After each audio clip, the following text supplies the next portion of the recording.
bo si dong le amo ho hin apot se ge ya a control le wa su imit mo na diu nyan su hi ta su le sit chu ma hi spread a ball thang a hin a hi wangin patin nei te i hi le oven aning ni nga hin i naw so hung ki phone do thu thu ji le hin ji a chu nu le pa so pi u le naw te ho tu nin dong lu le po te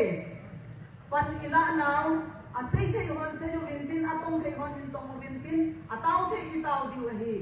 a su tin le ani na in mulan song thal ki hi apote ni hi ki nai ni en icha hi ai wa ki ma cha I bol lo bu ki ma cha I gel lo hi ama ho hin ni ti pote ni hi zan ka a hi akki ku ba ko na hi thal ni hin ha ni ai le ko ba ko na thal ki ha ki chu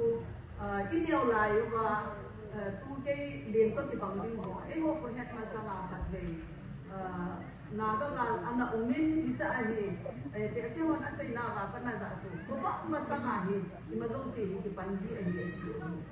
ai le tu ma long amo hon ahin bol hi bilanga e wa ki ma sa I bol lo ba ma amo ho hin ko ba ma sa ma hi ja ki ku so akki ka ai le tun gal mi mo nga so ai bol hi ta ai ki chu mu do ate ai